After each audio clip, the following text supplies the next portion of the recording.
कोई कोई लोग बहुत प्रयास करके ज्ञान सुनते हैं, बहुत प्रयास करके ज्ञान सुनते हैं, सुन के याद रखता है, लेकिन प्रैक्टिस नहीं करता है। किनके जैसा? आप लोग के जैसा। अभी लगभग 7 साल से ज्ञान सुनते आ रहा है, करता नहीं है। तो ऐसे करके कोई कोई लोग सुंदर से प्रवचन देता है, लेकिन करता नहीं है। ऐसे होते हुए बूढ़ा होके मर जाता है, अपने लिए कुछ करता नहीं है। इसका मतलब ज्ञान सुनने से सब कुछ हो जाएगा? करना पड़ेगा। जैसा बोलता है, करेगा तो वैसा फल मिल जाता है। भगवान बुद्ध के समय में भी ऐसा एक भंते जी था। याद रखिए, घमंड आता है मन में, बहुत खतरनाक चीज है। आपके पास घमंड है तो आप नीचे बैठ नहीं सकता है। कोई भी नीचे बैठता है, सबके सामने डांट दिया तो गुस्सा हो जाता है, वो घमंड के कारण होता है। बहुत खतरनाक चीज है ये घमंड। कभी कभी सबका लीडर बनने का शौक है, अगर लीडर नहीं बना दिया तो दुख हो जाता है। वो दुख होता है घमंड के कारण, फिर गुस्सा भी हो सकता है, हम नहीं आएंगे। कभी कभी हम लोग कोई नाटक के बच्चा चूज करते, जरूर हमको बनते ही लेगा, हमेशा हमको ले, इसी बार भी ले लेगा, नहीं लिया तो अपसेट हो जाता है घमंड के कारण। कभी कभी हमको लेगा इसीलिए चुप हो जाता है, बिना देखे हमारा नाम बोलेगा, ऐसे करके नुक जाता है घमंड के कारण। कभी कभी क्लास में, स्कूल में टीचर खड़ा करता है, खड़ा हो जाए, खड़ा करने का मन नहीं करता है, खड़ा होने का, सबके सामने बेइज्जत होगा। कौन बेइज्जत होता है? जो घमंडी है। घमंडी लोगों को धर्म की रास्ता पे नहीं जा सकता है। किसी भी तरह से आप लोग, सबके पास है घमंड, मेरे पास में भी होगा, आप लोग के पास में भी है। तो अपना घमंड को खुद मेहनत करके तोड़ना चाहिए। अपना घमंड को तोड़ने का उपाय आप लोग लगा दीजिए। कैसे? अपने से छोटे लोग से ज्ञान सुनिए, नम्रता हो जाइए। नम्रता होने से घमंड हट जाता है। घमंड हटाना नहीं कर सकते जल्दी कोई। देखिए, कोई बड़ा ऑफिसर लोग आप लोग का घर पे आ गया तो कभी जमीन में बैठेगा? नहीं बैठ सकता, इससे अच्छा चला जाएगा वापस, नहीं आएंगे हम। कोई शादी में आता है, शादी में आने के बाद जैसा अपना इज्जत चाहते वैसा देना पड़ेगा। इज्जत नहीं मिल गया तो क्या करेगा? छोड़ छाड़ के चला जाता है। इज्जत हमेशा अच्छा करता है, वो घमंडी लोग। तो बोलिए, दुनिया में कौन सा लोग ज्यादा है? घमंडी लोग ज्यादा है, निरहंकार लोग ज्यादा नहीं है। अहंकारी लोग, घमंडी लोग ही ज्यादा है।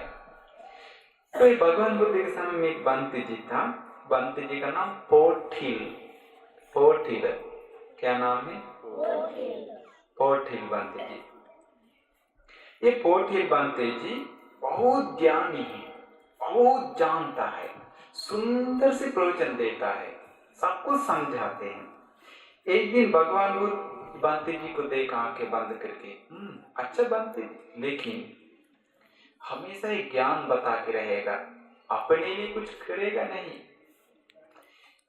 लेकिन इनके पास भाग्य है धर्म के रास्ते पे जाने का।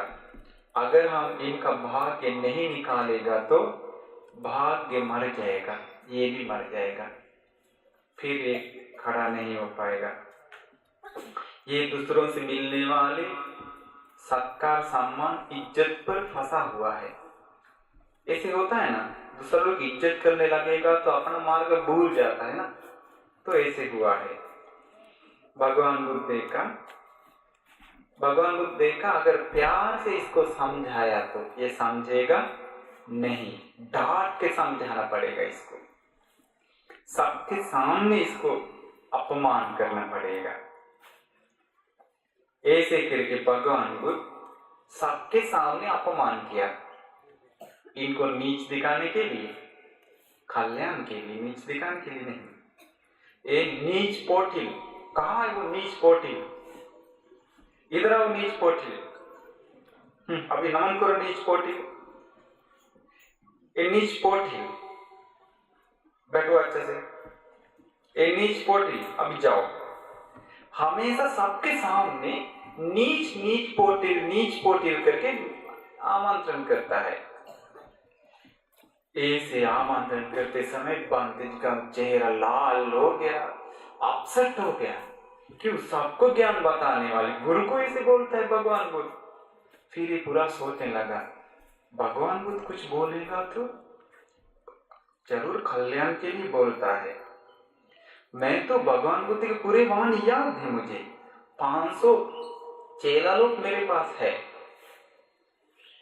बहुत सारे लोगों को मैं शिक्षा देता हूं, लेकिन मुझे भगवान वो तुच्छ पोटिल नीच पोटिल करके अपमान क्यों करता है? जरूर मेरे पास कुछ गलती दिखता है, लेकिन कुछ ना कुछ गलती मेरे पास होगा।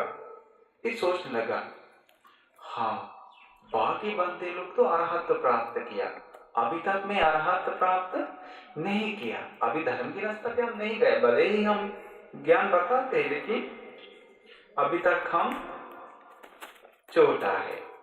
ऐसे करके ये सोचा, ठीक है हम जंगल में जाएंगे, एकांतवास में जाएंगे, अभी से हम मेहनत करेंगे, रोज प्रवचन देके रह जाएगा तो पता नहीं चलेगा, बुढ़ा होके मर जाएगा फालतू। इसके बाद ये बंते जी को दूसरों से मिलने वाले सत्कार सम्मान पे पसंद हट गया, दूसरों से पाने वाली इज्जत हट गया, सब कुछ मन से हटा दिया, जीवर पात्र ले लिया। जो जंगल में जाने वाले बनते लोग जंगल में जाने से पहले हॉल में आना चाहिए, हॉल में आकर के बैठ के बुद्ध वंदना करके निकलना चाहिए। तो बंते जी सोचा शाम में करना है, बंते जी सोचा सबके सामने आगे सभी लोग मुझे इज्जत करके मुझे बैठा देगा बड़ा कुर्सी पे, इससे अच्छा हम पीछे बैठेंगे। थोड़ा सामने से 6:30 बज गया, तो बंते जी सबके पीछे आके बैठ गया। बैठने के बाद कोई नहीं देखा, फिर नमन करके निकल गया।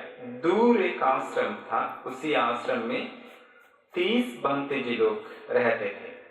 उनमें से सबसे बड़ा बंते जी के पास जाके नमन किया, बंते जी मुझे मदद कीजिए बंते जी। अरे ये तो हमारे पोटिल बंते जी है, आप तो बहुत बड़ा धर्म का ज्ञानी है, हम सभी लोग आपसे सीख गए हैं, आप क्यों आगे हम लोग से सीखने के लिए? हम लोग तो आपका चेला है, आपसे सीख गए हैं, इसीलिए यहाँ क्यों आया? नहीं बंते जी ऐसे मत कहिए बंते जी, आप सभी लोग तो दुख से मुक्त हैं, अरहंत हैं, हम तो अभी तक नहीं। फिर वो बड़ा बंते जी सोचा शायद इनके पास अभी तक घमंड होगा, इसीलिए दूसरा बंते जी पास चला देंगे, छोटा। फिर दूसरी बंते जी पास चला दिया, वो बंते जी भी बताने लगा आपसे तो हम लोग सीखे, आप ये कहाँ आ गया? नहीं ऐसा मत सोचिए, हमको बता दीजिए कुछ विमुक्ति संपूर्ण होने के लिए तरीका। ये सोचा घमंड होगा इनके पास अभी तक, इससे जूनियर बंते जी पास चला दिया। ऐसे ऐसे ऐसे करके अंत में एक छोटा बंते जी है, वो छोटा बंते जी का उम्र 7 साल का है। 7 साल मतलब इतना है, इतना छोटा बंते जी बैठ गया। बैठ के बंते जी के पास जाके बताया, बंते जी प्लीज कृपा करके हमको कुछ बता दीजिए। हे बंते जी हम कैसे बता देंगे, आप तो मुझसे बहुत बड़ा सीनियर है, हम तो आपसे सीखे हैं। नहीं ऐसे मत कहिए, हम अभी तक अरहत प्राप्त नहीं किया, मेरे मन में अभी तक राग द्वेष मोह है, आप लोग तो आप दुख से मुक्त हो गए, प्लीज मुझे कृपा करिए। फिर छोटा बंते जी सोचा, छोटा 7 साल का लेकिन अरहंत है, सभी दुख से मुक्त है। फिर छोटा बंते जी सोचा इनका घमंड को चेक करना चाहिए, बताए अगर जो मैं बताता हूँ वैसा करना पड़ेगा आपको। बड़ा बंते जी ठीक है बंते पोटिला बंते जी बताए ठीक है हम जो कहेंगे वो करेंगे, अगर हम बताएंगे तो आपको उसी पोखर का पानी उतरना पड़ेगा। ठीक है हम उतर जाएंगे पोखर का पानी में, चीवर पहन के उतरना पड़ेगा, ठीक है हम उतर जाएंगे, आप जो कहेंगे जहां बोल जाने के लिए कहिए, जो करने के लिए कहिए हम करने के लिए तैयार। फिर छोटा बंते जी सोचा ठीक है हम चेक करेंगे इनका कैसा है। ठीक है बंते जाके उतर जाए पोखर में। बंते जी अपना भारी चीवर पहना हुआ था, उसी चीवर भी पहन के पोटील बांधते जी पोखर में उतर गया। तब ये छोटा बांधते जी सोचा इनके पास घमंड अहंकार नहीं है, इसका मतलब अभी ये धर्म की रास्ते पे जा सकता है। ऐसे करके फिर छोटा बांधते जी को उपदेश देने लगा। वो बांधते जी हाथ जोड़ के खुशी मन से उपदेश को स्वीकार किया है। पूरा सोचने लगा, मनन करने लगा। छोटा बांधते जी बताया एक बिल है, सांप घुसने वाला बिल है ना, एक बिल है, उसी बिल में 6 छेद है, गुफा 6 है। उसी 6 गुफा में से एक गुफा के अंदर एक सांप घुस गया। अगर वो सांप को निकालना चाहेंगे तो क्या करना पड़ेगा? पोटील बांधते जी छोटा बांधते जी बताया बांधते जी एक बिल खोल के बाकी 5 बिल बंद करके उसी जो एक खुला है उसी बिल को तोड़ के सांप को निकालना है। फिर छोटा बांधते जी बताया वैसे ही है, हम लोग का भी इधर 6 बिल है, उसमें मन नाम का एक सांप घुसा हुआ है। 6 बिल क्या है? आँख, कान, नाक, जीभ, शरीर, मन। इनमें से आँख, कान, नाक, जीभ, शरीर को बंद करके मन को पकड़ना चाहिए। मन को पकड़ के मन में गंदगी आने नहीं देना चाहिए, मन शांत करना चाहिए, ध्यान से रहना चाहिए, मन में कोई गंदगी ना आए। बड़ा बांधते जी को समझ में आ गया, पोटील बांधते जी को, बूढ़ा है, दिया जला दिया जैसा उनका मन में प्रीति उत्पन्न हो गया। पूरा शरीर में प्रीति है, खुशी है, शांत हो गया। ध्यान करना शुरू किया, मन पूरा शांत हो गया। पहला, दूसरा, तीसरा, चौथा ध्यान में मन आ गया पोटील बांधते जी का। इसके बाद भगवान बुद्ध बहुत दूर में थे। भगवान बुद्ध देखे तो भगवान बुद्ध एक प्रकाश निकाल दिया बांधते जी को।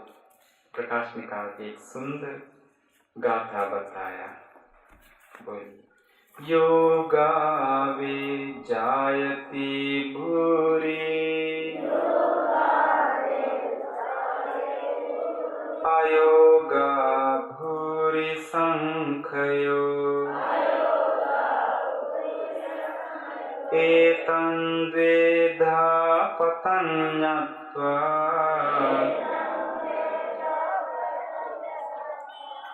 भवाय विभवाय च तथात्तानं निवेशय यथा भूरि पवर्धति। सचमुच में धर्म जानने से नहीं, धर्म का प्रैक्टिस करने से ही प्रज्ञा बढ़ता है। अगर धर्म का प्रैक्टिस नहीं करेंगे तो प्रज्ञा नहीं बढ़ेगा। ये दोनों मार्ग है, धर्म का प्रैक्टिस करना, धर्म का प्रैक्टिस नहीं करना। इनमें से सही मार्ग क्या है? धर्म का प्रैक्टिस करना। प्रैक्टिस करना मतलब ध्यान करना, शील सुरक्षा करना, उपवास को लेना। यही जानने से कुछ नहीं होता है। आप लोग के पास बहुत सारे नॉलेज है, नॉलेज होने पर कुछ प्राप्त नहीं होता है। नॉलेज होने से कुछ नहीं, सिर्फ एग्जाम में लिखने के लिए चलेगा नॉलेज। जो प्रैक्टिस करता है वो चीज आपको महान बनाने के लिए सपोर्ट करता है, आपका एकदम चेंज कर देगा आपका लाइफ। प्रैक्टिस करना चाहिए, बोलना नहीं। हम लोग भी सिर्फ बोलते रहने रहेगा तो हम लोग पछताना पड़ेगा। हम लोग अपना कल्याण के लिए कुछ समय में सब छोड़ छाड़ के अपना मंदिर में जाना पड़ेगा, जंगल में जाना पड़ेगा। हम लोग जीवन भर बोलते रहेगा, सुधरने वाले लोग दिखता नहीं, ये सुधर जाते, ये बिगड़ जाता है। हम लोग भी बोलते रहता है, मुंह दुखता है, सुधरने वाले नहीं है, प्रैक्टिस करने वाले बहुत कम है। इसलिए हम लोग अपने के बारे में सोचना चाहे तो आप अपने के बारे में सोचिए। ऐसे करके वो बांते जी को बताया, जो प्रज्ञा प्राप्त होता है उसी मार्ग को तुरंत मन से प्रैक्टिस करना है। बांते जी समझ गया, अनित्य विपස්සना ध्यान करके बांते जी अरहत को प्राप्त किया। देखिए भगवान बुद्ध की करुणा, दूसरों को सुधारने का तरीका। आश्चर्य गुरु है ना। प्यार, हम लोग तो प्यार से बताते ऐसे मत करिए, और हम लोग का सिर पे चढ़ जाता है। इसीलिए आप लोग इसमें से एक चीज सीखिए, आप सबके पास घमंड है, आप लोग चेक कर लीजिए आप लोग पास घमंड कैसे मिटा देंगे। बहुत अच्छा है, घर पे भी आप लोग घमंड को हटाने का कुछ भी तरीका अपना सकता है। तो आप सभी लोगों का अपना अहंकार घमंड को त्याग करके सभी दुख से मुक्त होने का भाग्य मिल जाए।